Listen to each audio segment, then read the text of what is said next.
Okay, so I think we're ready to start. If more people coming, probably they can join us from the back.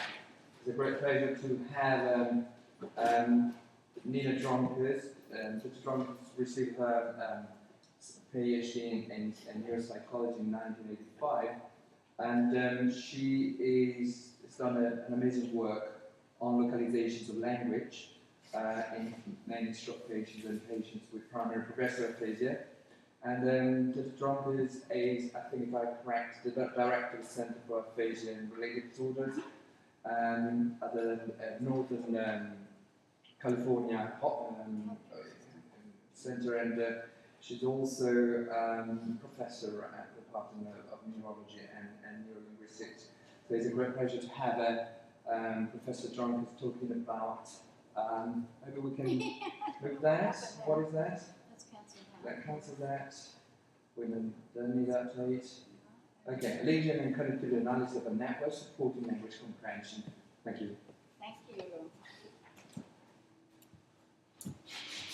Thank you very much for that very nice introduction. You never really know what your friends are going to say about you. And thanks very much for inviting me to come to London and speak to you today a little bit about some of the work that we've been doing.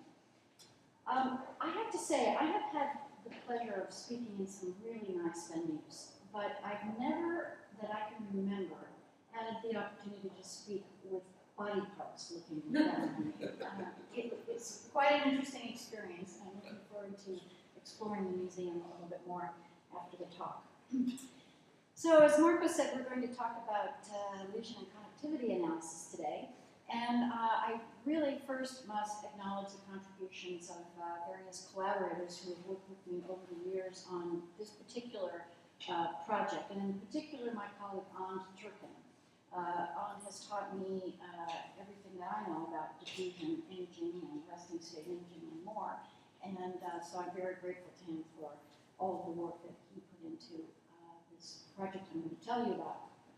Of course, we always need to thank our funding agencies who have been very gracious and generous with their funds, and of course, very special thanks to our research participants, because we couldn't do any of this work without them. So today what I'd like to talk to you about is basically four different goals. I'd like to illustrate for you the different types of deficits that we see in brain-injured patients who have auditory comprehension disorders. So there's a lot of reasons why a patient might have difficulty understanding auditory language. We're going to just sort of work through that a little bit as we go through the talk. And I'd also like to show you that these different deficits are in fact related to lesions in different areas of the brain. And we can know this by doing lesion analysis. So by studying patients who have brain injuries and looking at the areas of the brain that are affected, we can get some pretty good idea of which areas seem to be necessary for supporting some of those functions. I also want to demonstrate for you the structural and functional connectivity of the brain regions that are important for language comprehension. And this again is using diffusion and resting state imaging. I'm a little embarrassed to show you some of our images in front of the experts here, but you'll be patient with me, I'm sure. Finally, I'd like to emphasize here the importance of the middle temporal gyrus and the underlying white matter that are involved in language comprehension. So we see very different patterns of impairment with patients who have lesions just in the middle temporal gyrus, more in the cortex, versus those who have white matter involvement. And I'd like to talk to you a little bit about that. All right, well, we've all seen this very classic map of the language areas. Of course, Broca's area is presumably more related to the speech production side of language, and Wernicke's area more associated with language comprehension. We also know as clinicians that patients with lesions that are restricted in either one of these areas may have transient deficits. Patients with lesions to Broca's area have a transient mutism for about 3 to 6 weeks, and then they improve. Patients with lesions in Wernicke's area, especially we're talking particularly the posterior part of the superior temporal gyrus, have language comprehension deficits, but many of them tend to resolve within 3 to 6 months if the lesions are fairly restricted to this area. So as clinicians, we know that these two areas are not the only gain intent. There have to be other regions that also help to support speech and language functions. Otherwise, we wouldn't see that kind of complete and rapid recovery in our aphasic patients. We know the language system is much more complex than production and comprehension. After all, we have the whole field of linguistics that teaches us that there are many different aspects to language and many more that we can explore, especially in our brain injury patients who have language disorders, because these patients teach us how language can break down in many, many different ways. So I'd like to talk to you about some of those different reasons. Let me just interject and say, because we're such a nice small group, that if you have any questions along the way, I'm very happy to take questions and kind of make it more of a discussion. I think we can do that with a small crowd, so please don't hesitate to ask. All right, if we think about the reasons why people have trouble understanding language. All right, clearly if you have a hearing problem, you're not going to understand, you're not going to be able to receive the signal that you need to analyze. I mean, this is pretty obvious. Auditory speech perception problems, of course, also exist after brain injuries. I'm not going to talk about these today, but clearly if a patient has a speech perception deficit, they're not able to decode the speech signal that they're hearing and be able to turn it into something that has meaning for them. We do see patients who have a great deal of trouble understanding single words or simple phrases. So these are patients who have trouble understanding simple questions like, how are you today? Tell me your name. These are patients that will answer, oh, my left hand and my right hand. So they'll provide you with information that you didn't ask for. So they're clearly having trouble understanding even a simple sentence like that. We have patients who can recognize single words or sentences, but then have trouble recognizing the grammatical markers in a sentence. So these are patients who get to a sentence with a passive voice, and they don't recognize that there's something they have to do with that grammatical marker that changes the meaning of the sentence, right? And finally, things like auditory short-term verbal memory problems, working memory problems, other aspects of cognition can also influence the way we understand language. Patients with deficits in those areas have difficulty performing some of our tasks. So I'd like to show you first a patient who has, in fact, a very severe Wernicke's aphasia. This is a patient who's actually several years post-onset, and he is being asked by the speech-language pathologist just to answer simple yes-no questions. All he has to do is answer yes or no. Right? And we'll see what difficulty he has in understanding those questions. Are you a man?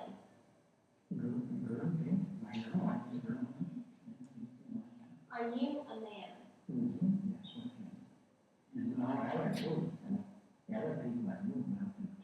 Hearing all right? Mm-hmm. Are you a doctor? Not for no. No, okay, good. Am I a woman? Yeah, like him, got me, small people. Are the lights on in this room? Yeah, I can hear that too. It's Okay. small things like that. Is the door closed? Small from building, small things. One. Says yes or no. I'll say it again. Is I the got like that too, I think. is the door closed? Yeah.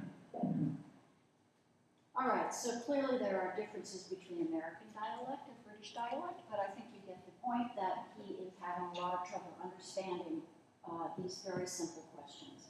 These are patients that also have a lot of naming problems. They, even if you give them 3 choices of names, they have trouble picking the correct one. They're just not matching up the concept that they want to talk about with its lexical representation. So concept to name is very, very difficult for these patients.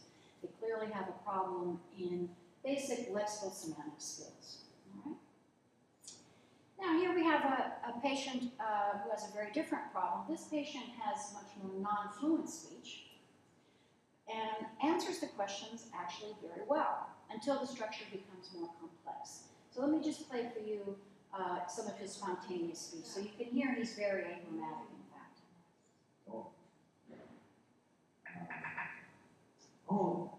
Way over the 2 weeks Livermore. You're going to go there? No. Last Hungary. Hey, that's what I like. Mexican. So he's very successful at using other sounds, gestures, facial expressions, things like that to try to convey what he wants to, what information he wants to exchange. All right, so now we have a little tape where he's given the exact same questions as the first gentleman that you saw. No, Judge. Oh, sorry.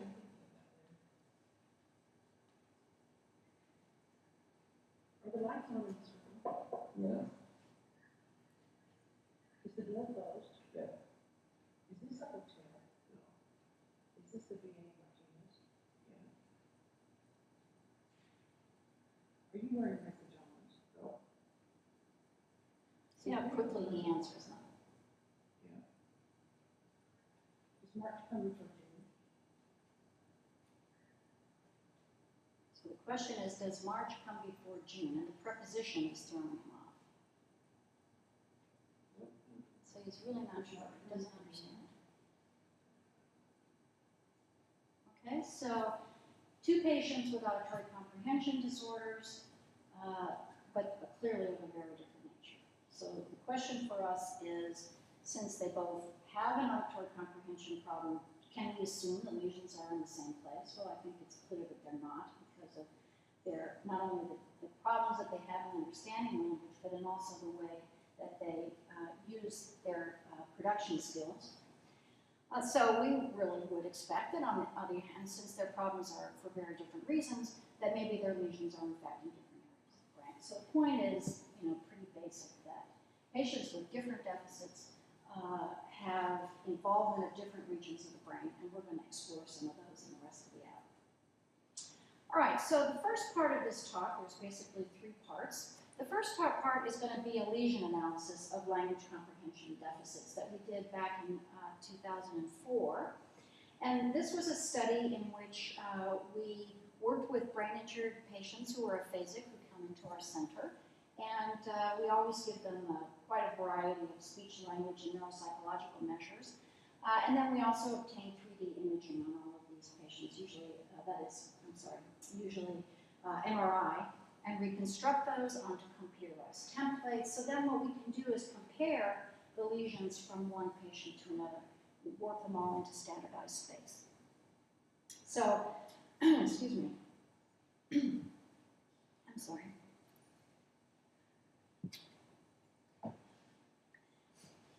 So what we do with these data then is to test brain behavior relationships, right? So we can do this in 2 main ways. One method is that we would identify patients with the exact same deficits, and then we just use the computer to overlay the lesions in the same stereotactic space and look to see if a common area of infarction can be found. So we did this, for example, with various different measures of speech production. We looked at patients who had diagnoses of apraxia of speech, for example, and other diagnoses, overlaid their lesions to see which regions were involved in all of those cases. So here, in this example, we have a group of patients with conduction aphasia whose lesions all involve the same area. That's not the point of the talk, so I'm going to go on to this figure, in which we see a lesion overlay of those patients, like the first patient, the one who has difficulty understanding even these very simple sentences. And what we see is that the common area of infarction tends to involve the middle temporal gyrus. This is something we've seen very consistently over the years in all of our patients, that the middle temporal gyrus is the one that is involved in all of our patients who have chronic, persisting Wernicke's aphasia, or any other type of aphasia in which they have severe lexical-semantic processing problems. Right? So very severe deficits in being able to name these things, or when given the name to know which item it is on the table, all right?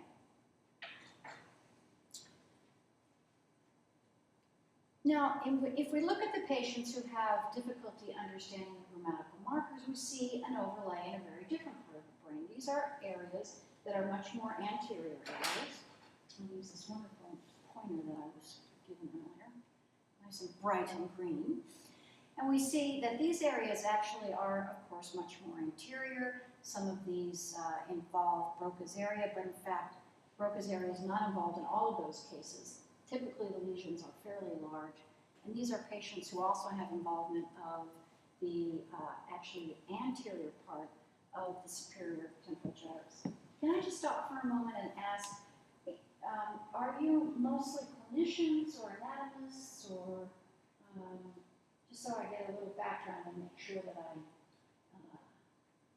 presenting the information clearly enough for everybody of different backgrounds? How many clinicians do you have? Here? Others? Just right. Pardon me? Your method is just right. Just right? Okay. All right, good.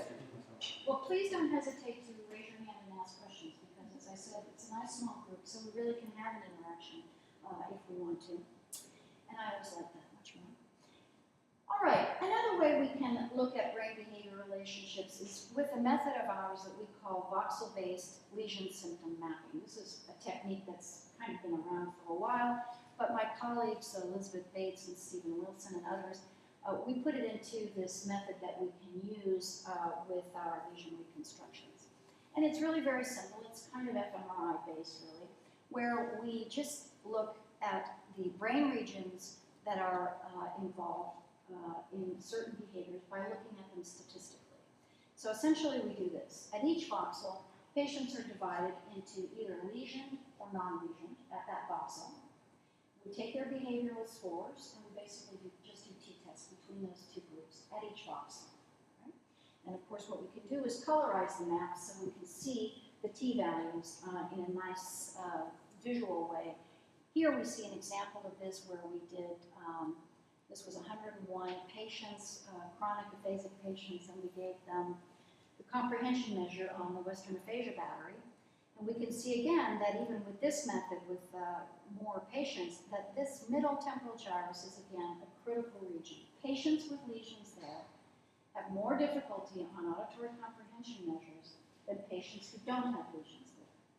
So again, kind of a surprise, because the old theories really tell us it should be the superior temporal gyrus, not the middle temporal gyrus. But again, what we find is with patients who have posterior superior temporal gyrus lesions, they tend to recover pretty well after about 3 to 6 months. We're lucky because we get to follow patients for a really long time. So they keep coming back to us, sometimes even year after year. And this gives us the opportunity to really see how they evolve in their aphasia type and how well they recover. Sometimes it takes many years, and fortunately we get to see that. So what we did here was, in this study of sentence comprehension I'm going to tell you about, is we took 64 of our left hemisphere stroke patients. We had 8 right hemisphere stroke patients, but they were just controls. We just wanted to make sure that people with brain injuries were not going to have trouble on this task. In fact, they all did perfectly well on the task I'm going to tell you about. We chose 11 subtests from a test called the Curtis-Yamada Comprehensive Language Evaluation, and this is the cycle that some of you might be aware of. Susan Curtis at UCLA had worked with a young woman who was basically found in a closet at the age of 13, and she had been locked there by her parents, very obviously disturbed family, because she was making too much noise. So she's basically spent the first 12, 13 years of her life in this closet. And the question was, how much had she learned just by, whatever she was able to pick up by the occasional language that she heard when food was brought to her, for example. So what Susan Curtis did was to develop this test that would be simple for Jean to do, where she could look at pictures, hear a sentence, and then just pick the picture that best depicted the sentence. All right? Well, this is a great task for aphasic patients because they don't have to talk. So anybody, even with the most severe non-fluencies, are able to do this task really quite easily. And then what we did was to perform a VLSM analysis on the data from the left hemisphere patients, which is what I'm going to tell you about now. So here's an example. Here, imagine you have this book, these pictures in front of you, and I read to you, I say to you, the girl is sitting. All you have to do is point to the correct picture. Nice, easy task. Of course, what it does is subtest after subtest as it works its way up to more complex grammatical constructions till we get to ones like this. The girl is kissing the boy that the clown is hugging. So I'll let you work on that for a minute. It's obviously much more difficult. Obviously, you're using other cognitive skills to help you solve this problem, and hopefully, you pick this picture in the end. Right? So clearly more difficult. Patients have as much time as they want to choose the correct picture. All right, so we did a VLSM analysis just with the, I'm going to show you here just the overall comprehension measure, and essentially we get a number of different regions that we could sort of translate into regions of interest that are much more easy to see here. So essentially we have these 5 different regions of interest, or ROIs. I'm going to talk about each one of them in turn, because what we found was that each one of those was related to a different kind of comprehension problem. So patients who had lesions in those areas had difficulty understanding different types of sentences. So we could break them down a little bit more into their linguistic structures. And here's the first one. This is my favorite, so you're going to hear middle temporal gyrus over and over again. And that would be right here, this region of interest right there. And what we found was that patients with lesions to the middle temporal gyrus had these very severe comprehension deficits, much like what you saw on the first, in the first patient. So if presented with the very first picture I showed you, the girl is sitting, they behave fairly randomly in terms of which picture they choose. So we're talking about really severe comprehension problems. And unfortunately, these tend to be persisting problems because all of the patients in this study were chronic aphasics, at least 1 year post-onset. So that's the MTG. Another area that we found was in the anterior superior temporal gyrus. So here's primary auditory cortex, Wernicke's area, sort of more in the posterior part of Brodmann's area 22. This is the more anterior area, part of area 22. And these are patients who had difficulty with sentences that started to really tap into morphosyntactic processes. So the boy is being chased. All right, now you can't just say boy and chase and pick the right picture. You have to know that being chased means the boy is not the one doing the chasing. He's the one who's being chased. So you have to really do something with the structure of that sentence. And patients who had lesions there had a lot of difficulty with that, and they started to perform arrangement. And of course, any sentence that became more and more complicated after that, they also failed it. So we get this sort of hierarchy as we go along. The interesting thing about this area is that in neurosurgery cases, where there's temporal pole involvement in epilepsy, and the temporal pole is resected, neurosurgeons tell me they can only go back 5 centimeters in the left hemisphere, but they can go back 6 centimeters in the right hemisphere. And this actually falls right between 5 and 6 centimeters. This is a fairly large area from this particular study. In another study we did, it was much more circumscribed and just happened to fall between 5 and 6 centimeters. So if you go back so far that you take that area, patients became aphasic. Now, of course, it may be that region, it may be other regions that are also removed during the lobectomy surgery, but we just thought it was quite interesting that there's this difference between the left and the right hemisphere in terms of how far you can go back. All right, now we have the posterior superior temporal gyrus. This is sort of more classically known as Wernicke's area, depending, of course, on who you read or which textbook, because we all know that Wernicke's area in various textbooks has sort of shown up in various areas of the temporal lobe as well as the parietal. But what we noted was that patients with lesions there had a lot of trouble keeping the sentence in auditory short-term verbal memory. If you say, the clown that is big has the balloon that is red, the patient will look at the first picture and ask for a repeat of the sentence. The clown that is big has the balloon that is red. They figure, no, that picture doesn't match that sentence. They go to the next picture and they ask you to repeat it again. And it goes on and on like this all the way through those more difficult subtests. What's going on here is these patients will tell us, I heard you say it, but it's just gone. I don't hear it in my head anymore. Right? So if I say to you, pack my box with 5 dozen jokes that look like an ear, and you have to repeat that, what most people report is they heard it, they replayed it in their heads, and then they repeated it. Our patients don't do that second step. They can't replay it in their heads, it's gone. And they'll tell you it's just disappeared. This is also what the logopenic progressive aphasics do, by the way, for those of you interested in progressive aphasia. Interestingly, this tends to be the lesion that we see in conduction aphasia. So in chronic persisting conduction aphasia, we get lesions in this area. These are patients who can say, the telephone is ringing, and they say, either they say the telephone is ringing or the phone is ringing. Repeat, he is not coming back, and they'll say, he's not coming back. So pretty good, they get high marks. The pastry cook was elated. A low frequency sentence. Tell me you don't hear that sentence very much. Well, you do, because you do the rest of the patient. But it's not a common sentence in terms of what normally occurs in the language. And those patients will say, the factory, I don't know, it just disappeared.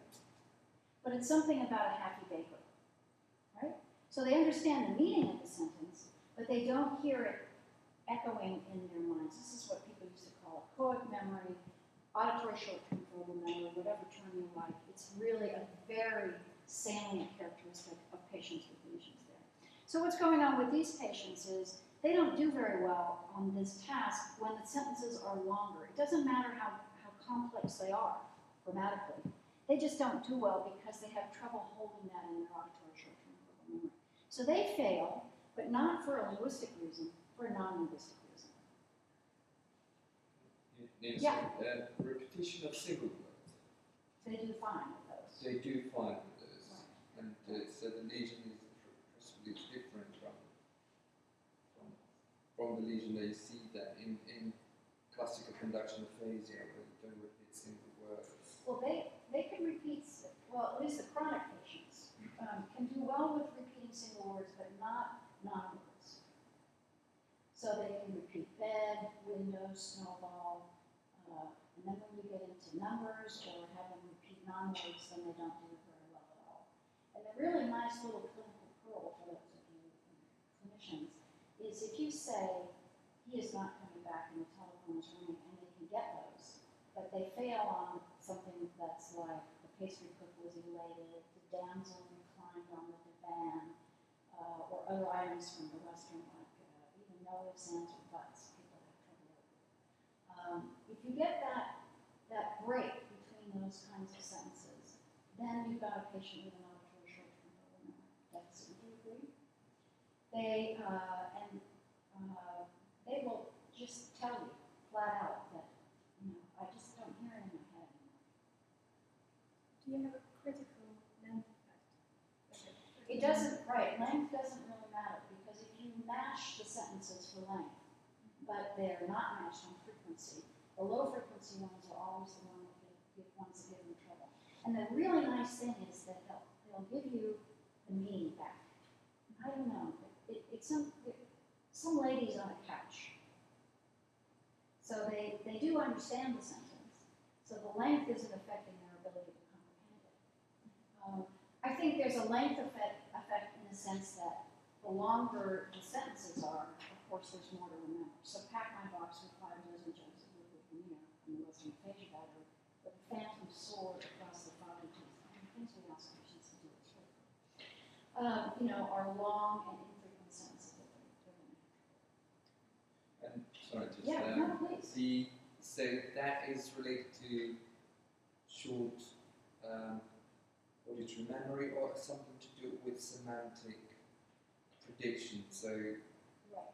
because that, Right, Could you just that's a say- great question. So, and with conduction aphasia, there may in fact be different types of conduction aphasia. And, what we find related to that particular area is this characteristic break between high and low frequency sentences.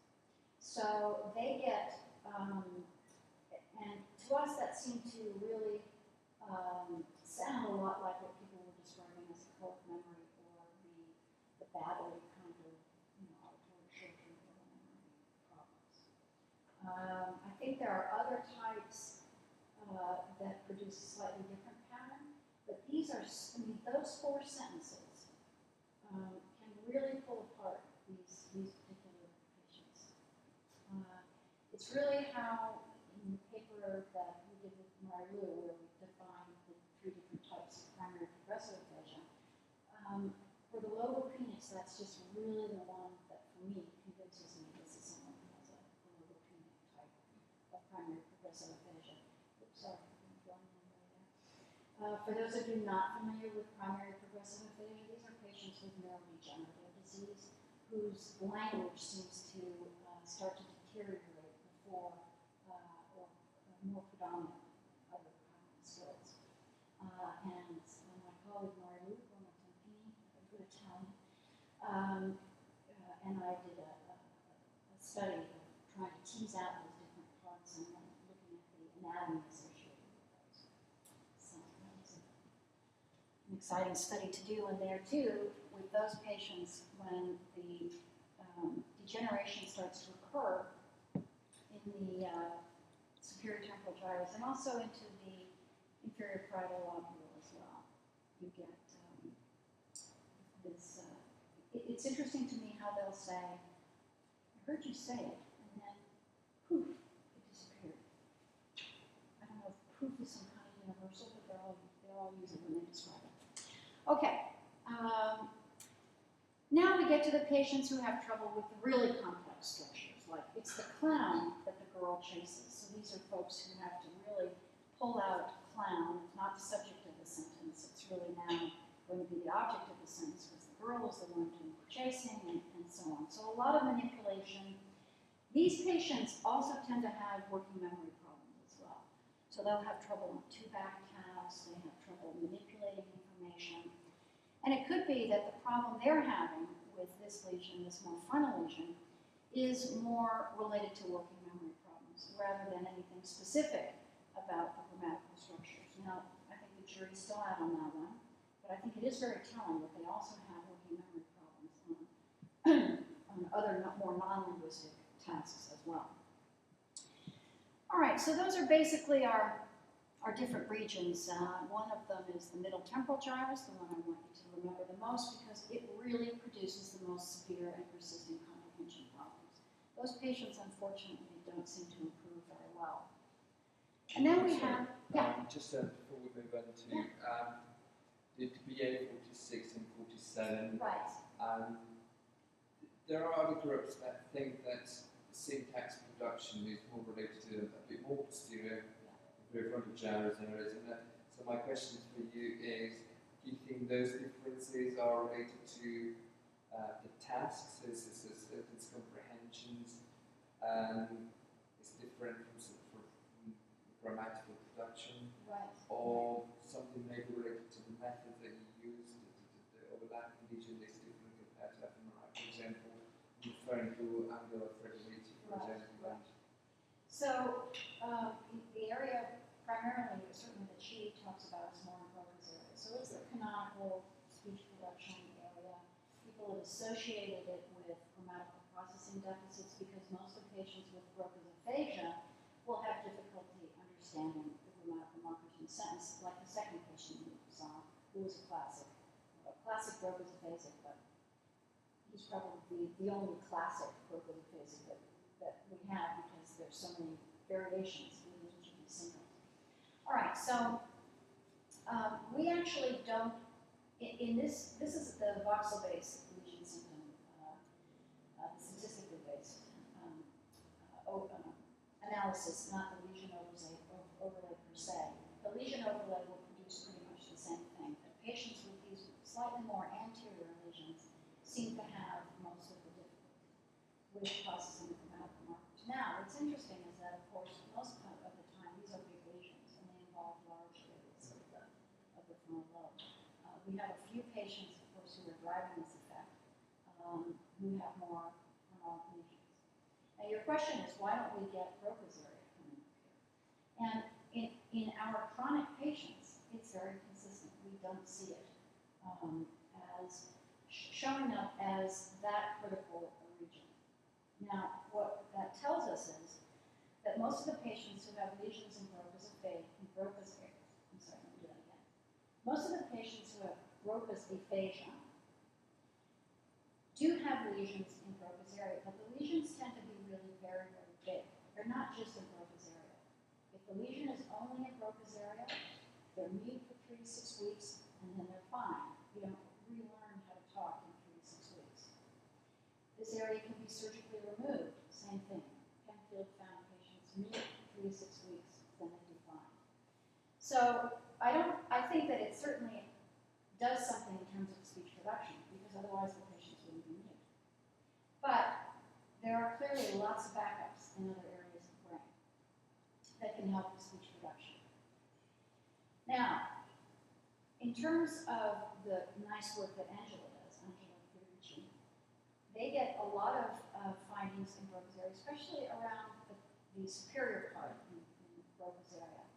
And there may be something to this in terms of that area being really good at manipulating hierarchical structures. So in German, you can do these beautiful studies with all of these different kinds of embeddings, because you can move all these pieces of the sentence around into different places. It makes us English speakers really jealous, because we get to do these lovely linguistic analyses. And what she's shown is that these hierarchical changes, whether they're linguistic or non-linguistic, seem to show activations in this region here. Now, why don't they get other regions? They tend to focus on those particular regions. And so when I spoke with her, she said, yes, we tend to, we're interested in this area. We want to know, to what extent are the hierarchical structures linked to this region? So what would be really interesting is something we've talked about is kind of doing a comparison. What the studies they did with fMRI, can we do those with aphasia patients and see some parallels between the neuroimaging and the regional analysis. So I think it's a really interesting area. I think a lot of things have been attributed to Broca's area. I don't think it can possibly do all of the things we've said that it might do. But it also, of course, has wonderful connectivity to other regions of the brain too, as Tani has shown us all very nicely. All right, so with the more complex sentences, we see these different brain regions also kicking in. Some of them involved in more linguistic aspects of the processing, and others may be more in supporting other aspects of cognition that help us to understand language. All right, so different kinds of auditory sentence comprehension deficits can lead to, or can result from lesions in different areas of the brain. I think that's not really a surprise. It's just that once you start to tease it out a little bit more, you start to see these kinds of interesting patterns. All right, well, of course, these are areas of cortex that don't work in isolation. They talk to each other, and of course, they do that through their interactions. And I think that Marcel Messelman said it best when he said, nothing defines the function of a neuron better than its connections. So I think I probably stole that from the paper that you published, because I just think it's so right on in terms of us not forgetting that neurons are connected to other neurons. That brings us to part 2 of the study, which is the diffusion tensor imaging of the regions involved in language comprehension. So here, now, of course, what we can do is visualize the tracts within the brain. Most of you familiar with diffusion tensor imaging? Or so I see some yeses and some not so much yeses, so I'll just quickly explain. This is something I ripped off the internet by Betty Lee. I don't know who she is, but I thought it was a really nice figure, so I I use it to show how we can see connections, or at least the ghosts of connections in the brain by using diffusion MRI. And essentially, really simply put, water goes everywhere in the brain, it diffuses in all directions.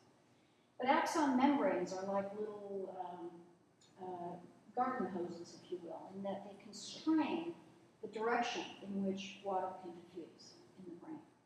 And with MRI, we can calculate the direction of the water flow, and we can color code it, so we can see the direction in which the water is flowing. So things that are running front to back, back to front are colored in green. Those going left to right, right to left, like the corpus callosum, that lovely big bundle of fibers right there, are pictured in red, and those fibers that go up and down are pictured in blue. When we look at an MRI of the white matter areas, we really can't tell which tracts are flowing through these myelinated regions. But with diffusion imaging, we can get a little bit of a hint which tracts might be going through there. So we can start to separate them out. I'm embarrassed to show this picture because it's messy. But I think it still shows you that we have the opportunity now to pull out different parts of tracts, different anatomical tracts, and start to look at them a little bit more with diffusion imaging. And that's what we did here. So my colleague Ann Turpin said, we can take those regions of interest from your lesion study, based on aphasic patients, and we can ask ourselves the following question. Which fiber pathways normally pass through those regions that we found in our patients as important for language comprehension? Right? So if we know that those areas are necessary for comprehending these different types of sentences, if we took those regions and put them into data from normal brains, which tracts normally pass through those areas? Does that make sense? Okay, so we took our lesion data and applied it to data from normal controls. So these are diffusion imaging data that we downloaded from the ICBM data set. And we took our regions of interest, like the good old MTG right there, and basically what we looked at was which fibers pass through there. And then we could isolate the different tracts that we saw based on their anatomy. And what we found was really surprising to us. There were several major fiber pathways that we could identify that had not previously been necessarily associated with language comprehension. So because this is a clinical neuroanatomy talk, I'm actually going to go through each one of these tracts. All right, we have the arcuate fasciculus in blue, which we can see up there and involved in certain of these areas. These, again, let me just remind you, are 4 of the 5 ROIs that we saw. Area 46 actually turned out to be so small that we just didn't see any fibers going through there, so that's why you don't see it shown here. We got a very lovely inferior occipital frontal fasciculus coming through from the middle temporal gyrus into the BA47. We also saw it up here, of course, MTG.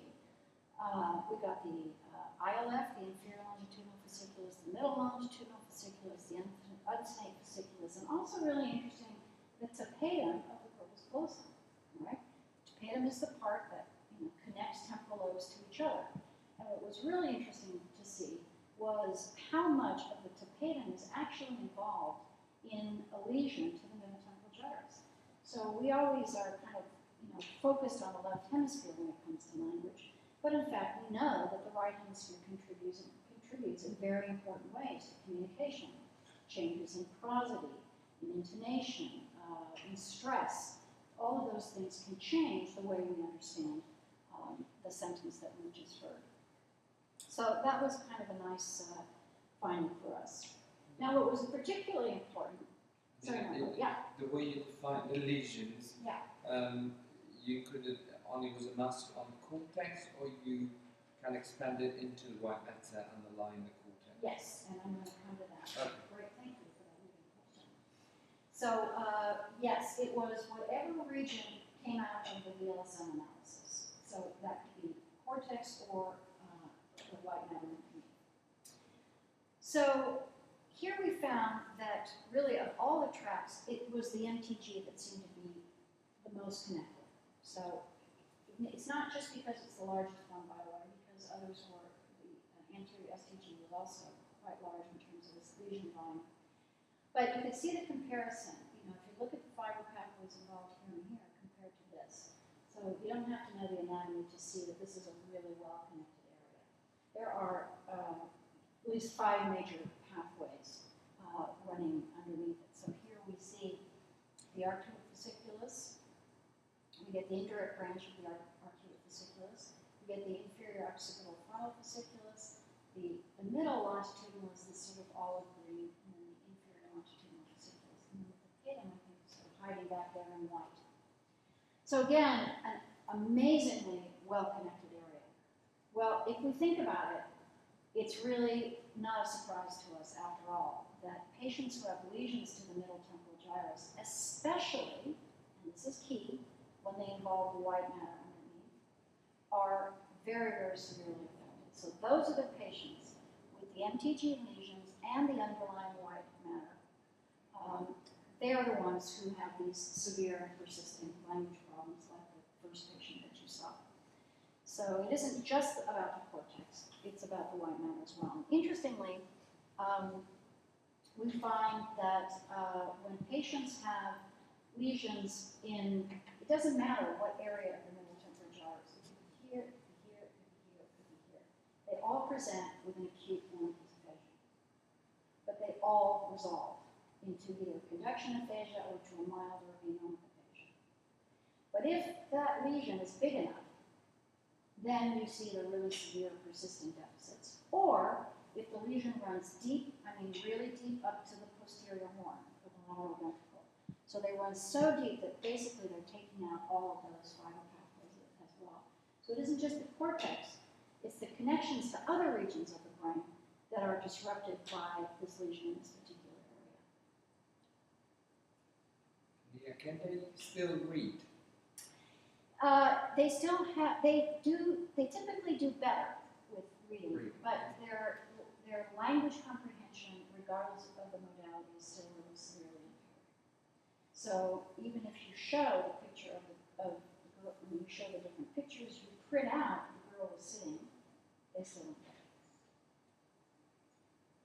Now, single words, high frequency words, like girl, they often can read and match to the correct picture or object. So frequently we see that in learning aphasia. I'm sure you've seen these cases yourselves, where it looks like they're not understanding very well, and people will write out some of the words. And sometimes they do better.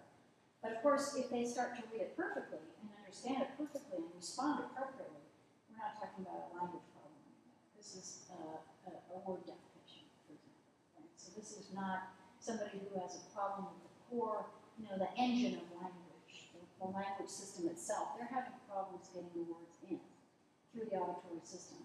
But if you present it visually, those connections between visual cortex and language cortex are not affected. So they read perfectly well. They understand everything you want to tell them as long as you write it out. Those are word deaf patients. The Wernicke's aphasics have lesions that are deep, not in the connections to the language areas, but really in the language areas themselves. So big difference there. All right, so quickly, I want to talk to you about the resting state. So this is part 3 and the last part of this talk.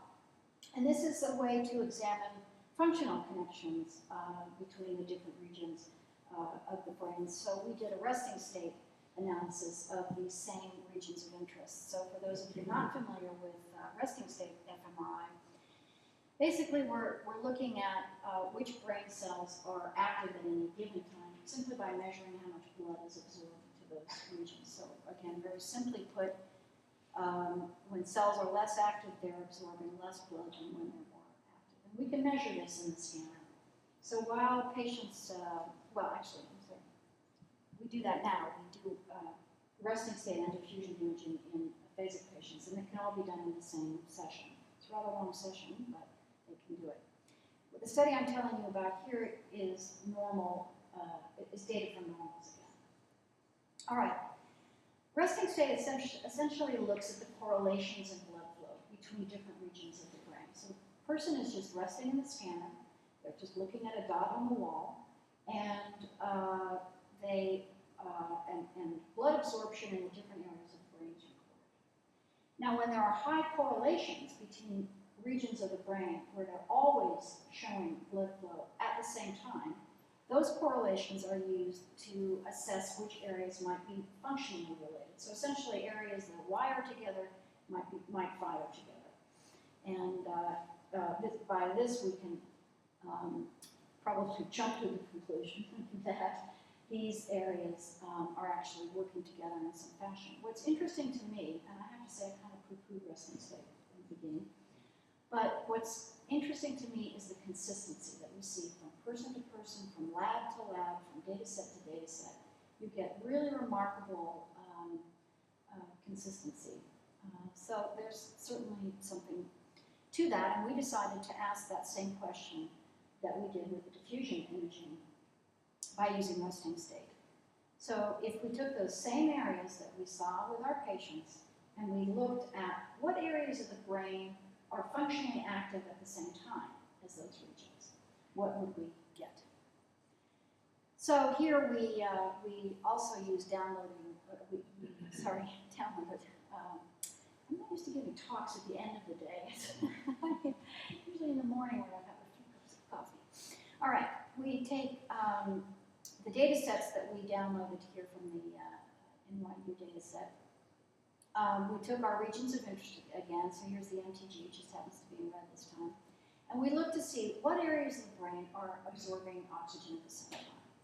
And our area will show up as yellow because yellow reflects the highest correlation. So obviously the area is correlated with itself, so it shows up as yellow. And that way we could look at functionally connected areas with each of those language areas. So I'm going to go quickly through this. We saw a very broadly distributed network of cortical areas, again associated with those 4 ROIs. But the take home here is that, again, the middle temporal gyrus is the most well connected. We see connections to other regions, functional connections from these other regions of interest. But it's the MTG that seems to be particularly well connected with, where we saw correlated activity in numerous left as well as right hemisphere areas. And I think the right is a really interesting key here. We see homologous areas on the right.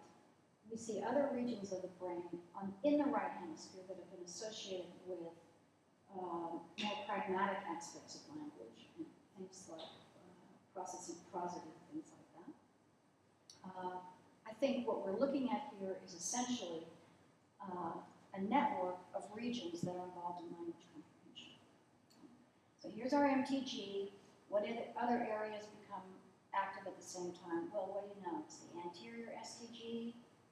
It's Brodmann's area 47. It's this sort of posterior region that we saw affected in our patients. In fact, if we put the two side by side, we can see how similar its regions are. So here's the anterior STG here, at 47. We get 39 here. But of course, we see other regions as well. Let me just say, as an aside, we get that superior part of the inferior frontal gyrus as well. So there's something interesting going on there. A very tip of Broca's area, but not necessarily involving all of Broca's area.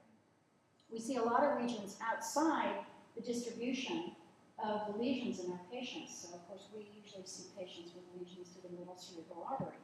We're talking about essentially this region in here. We don't get many strokes up into these areas here. But this kind of technology allows us to get a glimpse of the other regions that might also be involved. Certainly in semantic dementia, we see, of course, bilateral temporal pole involvement. Those patients have severe language problems as well. We don't see that in stroke, so this is sort of another way of getting converging evidence about different regions of the brain and how they play a role in language. So I'm going to just sum up here to say MTG.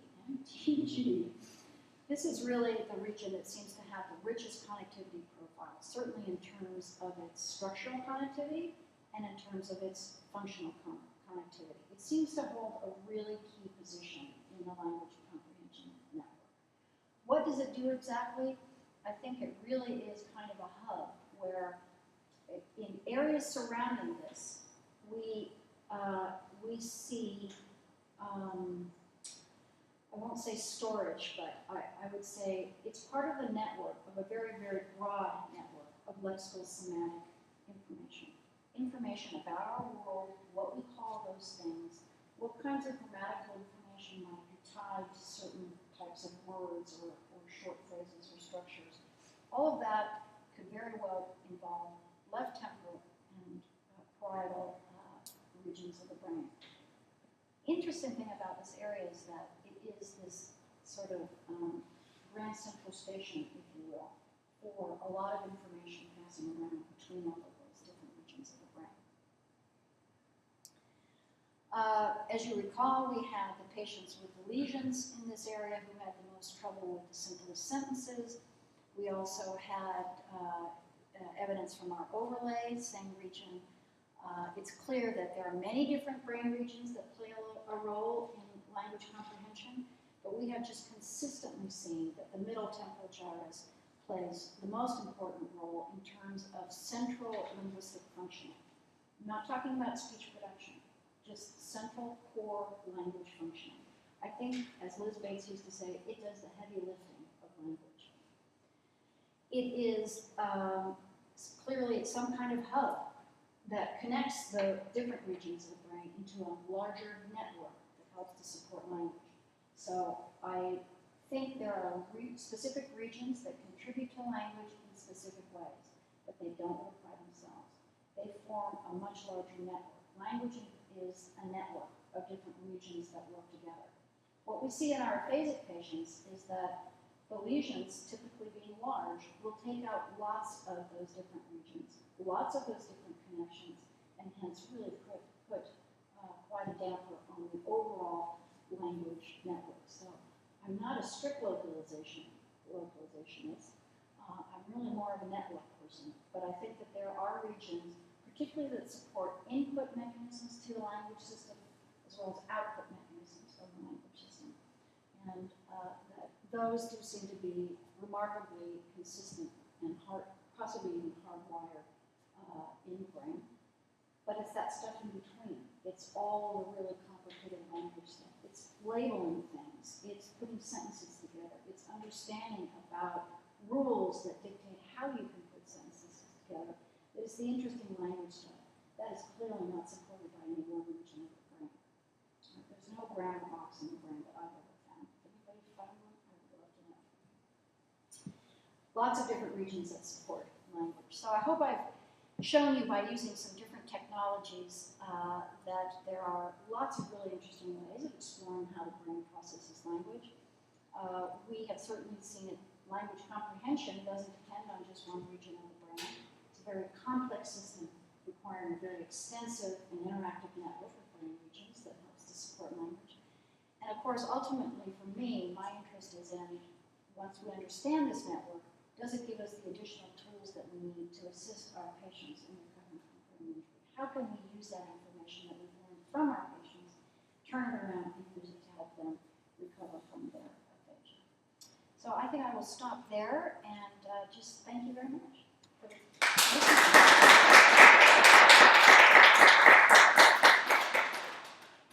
I think we have time for questions. Maybe I should start. Yeah. Yeah. Thank you. Thank you for your analysis tends to focus on the left hemisphere, but sometimes it hinted at the right hemisphere, for example, the tapetum of corpus callosum and your functional connectivity analysis. And I was wondering if a patient presented to you with bilateral MTG damage, how would it differ above and beyond the say left hemisphere MTG? Right. That is a great question. I've never seen a patient like that. But I would certainly be interested in one if it ever came up. The closest we've ever come, of course, is the patient with Alzheimer's disease, where there's bilateral temporal involvement. So in our left hemisphere stroke patients, we see that they actually function pretty well in their world as long as they don't have to talk about it. So we have patients who can get on the bus, take themselves to their appointment, arrive on time, do all of that by themselves. But if they get lost, and they have to ask the bus driver for a direction or someone on the street, well, then of course they fail miserably. But they still understand all the other things about their world, It's not until you have bilateral involvement that I would predict that the semantic system will really be affected, seriously affected. So I think there are semantic representations in both hemispheres. I think on the left, particularly left temporal gyrus, these are tagged with their names.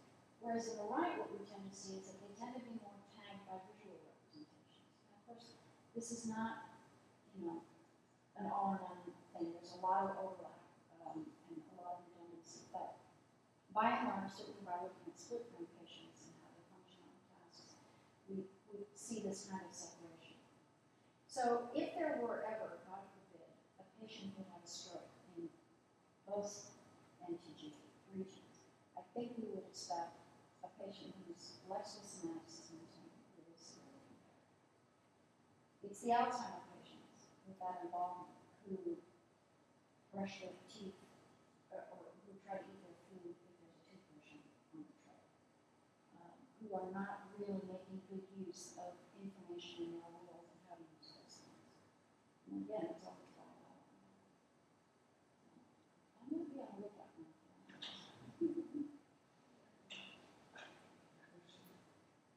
Right, I do have actually another question, but I'll start with one. So, can I just push you to disentangle the different functions of the connected entities? So an interesting observation is actually that monkey don't have 3 temporal gyri, but only 2. And speaking to Carl Seals, he was talking about that actually the middle temporal gyri in humans is not an additional third, but actually it comes from this superior temporal sulcus.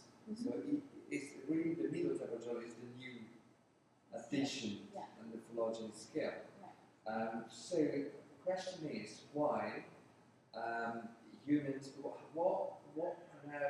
what the extra bit of the temporal gyrus allow humans to do, and so there are 2 things. One, you're referring to memory and short-term memory, and I wonder whether that. So one thing is that we are able to keep in memory a sequence of words, no matter how they structure them. We need to keep them in. And would you say that it's rather a function of the middle temporal gyrus connected to the angular gyrus parietal, or it's pretty much localized in the middle temporal gyrus, superior temporal gyrus? So it's because verbal working and short-term storage and verbal working memory is more associated with a temporal parietal rather than being localized. Right. And it's the temporal gyrus. Right. So there are 2 parts to the question. One is the involvement of the temporal and parietal regions. So I'm going to come to that in a moment. The first part you mentioned is really intriguing because indeed in non-human primates there's no NTG. There's an STG and an IFG, and like you say, as Zillis points out, that it is this, that seems to be evolutionarily new. Well, of course, for us, that could fit very nicely because what's another thing that we have that other non-humans primates don't have, and that's language. And the ability to really associate things in the world with lexical representations. Now, as an aside, I'm not saying primates don't have representations for things, because they clearly do. There are different calls that mean different things. That's meaning, that's semantics. Okay? It's just not a word in the sense that we think of as a word, but it's still a label. But we have a very, very extensive system that allows us to do what we're doing right now. You understand me, we understand you. Have these very high-level abstract kinds of conversations. And you clearly need a lot of cortex to help you support that. the MTG could be a key feature there. It could be, the additional association cortex that we need in order to do this language thing. Or, which one came first, I don't know. Probably, presumably. As humans maybe needed more information, more labels for things, the MTG, I don't know, I'm not an evolutionary. It's interesting, the monkey, the auditory short-term memory of monkeys is very, for auditory signal, it's very poor, Right. while their visual short-term memory is as good as ours, Right, yeah, that's a and their really, tactile is as it's good as ours. right. So it's really, they really do very poorly on sounds and keep them in the brain. Yeah, are you thinking missions? Sure. Yeah. So, that is really, really interesting. So, is it because of some feature of that general region? Is it because of the connections to that region?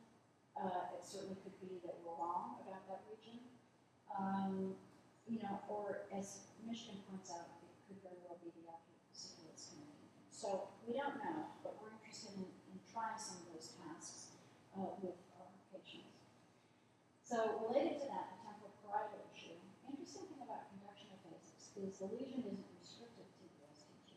So you can have an STG lesion alone, you can have an IPL lesion alone, and it won't give you conduction aphasia.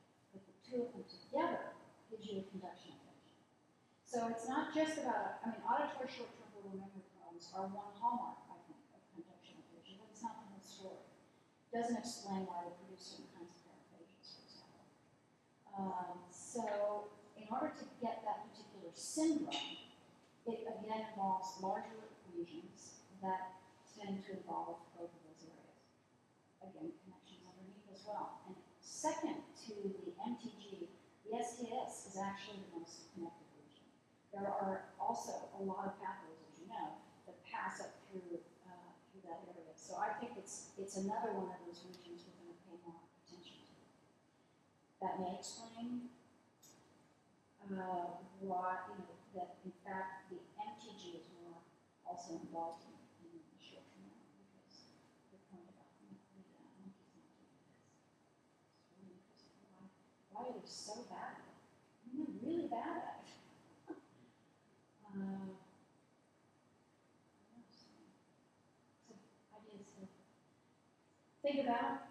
We call it job security. Any other questions? Thank you for this wonderful talk. I had heard it before I submitted my PhD.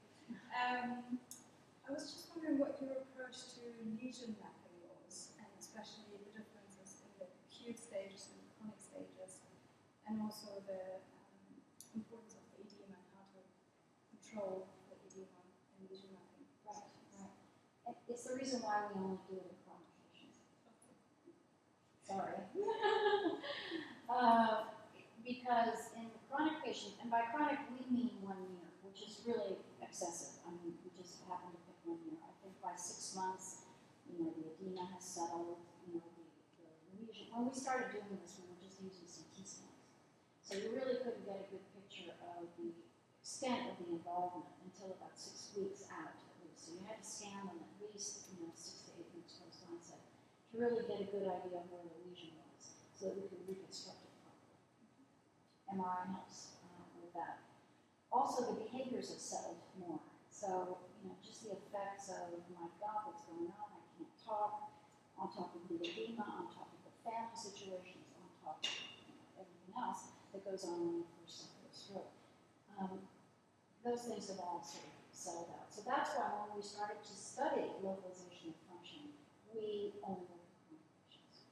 As you know, we're also now interested in the trajectory of that recovery. So we know that patients at 1 year post-onset who have a lesion in that part of the brain are going to have this problem, because we've seen it in all of the other patients who have come in with that same lesion.